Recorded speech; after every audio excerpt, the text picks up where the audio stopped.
Hello बच्चों, तो आज बीआईपी कॉन्सेप्ट में हम बात करने वाले हैं स्लोप के बारे में। ऐसे क्वेश्चन आपको पीवाईक्यू सैंपल पेपर प्रैक्टिस में जरूर मिलने वाले हैं। यहाँ पूछने लगता है कौन टेम्परेचर, ये T1 टेम्परेचर, T2 T3 किसी कंडक्टर के अप्लाइंग टेम्परेचर, स्पेसिफिक टेम्परेचर दिए गए हैं तो कब ज़्यादा होंगे कौन। तो बेसिकली आप इस क्वेश्चनों को स्लोप से करेंगे। तो जो टेम्परेचर होता है वो डायरेक्टली प्रोपोर्शनल टू रेजिस्टेंस होता है, इसको ध्यान रखेंगे। बेसिकली हमने उस चीज़ को जूस लॉ से पढ़ा है। तो यहाँ पर आप क्या देखेंगे, पहले तो स्लोप देखेंगे। स्लोप को देखने के लिए बस आपको यहाँ b जो है वो x एक्सिस पर है और v जो है वो किस पर है, y एक्सिस पर, और I जो है टोटल रजिस्टर करंट जो है वो x एक्सिस पर। तो बेसिकली इस केस में जो हमारी स्लोप होगी वो डायरेक्टली प्रोपोर्शनल टू रेजिस्टेंस होगी। किसके डायरेक्टली प्रोपोर्शनल होगी? रेजिस्टेंस। और रेजिस्टेंस किसके डायरेक्टली प्रोपोर्शनल है? टेम्परेचर के।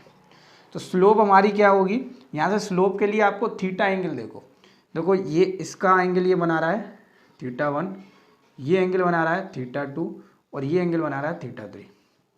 तो आप फॉर दैट आप देखोगे यहाँ θ1 जो है वो बड़ा है, θ2 छोटा है, θ3 उससे भी छोटा है।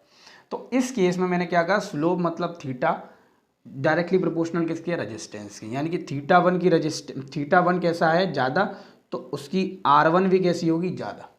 और θ2 उससे कम है तो कुछ केस इस प्रकार रहेगा, यानी कि θ1 ज़्यादा तो R1 उससे R2 से ज़्यादा, ठीक है ना। और R2 ज़्यादा है तो वो R3 से ज़्यादा होगा। कौन? R2। इतनी चीज़ समझिए। इस केस में टेम्परेचर कुछ ये रहेंगे, यानी कि टेम्परेचर T1 सबसे ज़्यादा होगा, T2 उससे ज़्यादा, मतलब T3 से, और T3 सबसे कम रहेगा। कब? जब y एक्सिस पर क्या होगा हमारा? v होगा, और I एक्सिस पर मतलब x एक्सिस पर, हॉरिजॉन्टल एक्सिस पर जो होगा वो होगा हमारा करंट। यहाँ पर देख लेते हैं y एक्सिस पर हमारा कौन है? करंट है, और x एक्सिस पर कौन है हमारा? वोल्टेज है। तो बेसिकली इसको देखने के लिए इस चीज़ को हटा देते हैं, ये चीज़ तो हर जगह वैलिड है।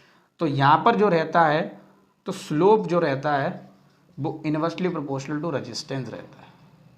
क्या रहता है? रेजिस्टेंस। कैसे रहेगा सर ये, इस चीज़ को हमें प्रूफ करो। देखो स्लोप का मतलब होता है यहाँ परपेंडिकुलर अपॉन बेस। तो यहाँ परपेंडिकुलर क्या है? v और नीचे क्या है? I।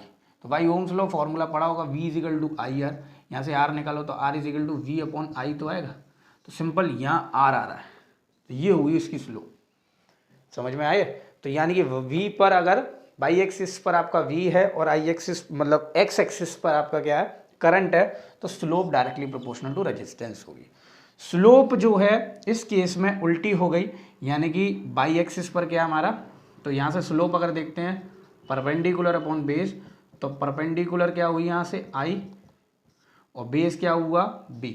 तो यहाँ से जो निकल के आ रहा है इसको, तो वो 1/r निकल के आ रहा है। बात समझ में आया? यानी कि slope is inversely proportional to resistance when the current is on the y axis and the voltage is on x axis. इस केस में जो रेजिस्टेंस होगी, इसको हम इधर ले आते हैं, तो रेजिस्टेंस भी क्या हो जाएगी? इनवर्सली प्रोपोर्शनल टू स्लोप हो जाएगी। जब अब रेजिस्टेंस की जोड़ी और करंट की जोड़ी, वो टेम्परेचर की जोड़ी, वो डायरेक्टली प्रोपोर्शनल रहती है। तो यहाँ रेजिस्टेंस नहीं चाहिए, टेम्परेचर चाहिए, तो टेम्परेचर को हम क्या कर देते हैं?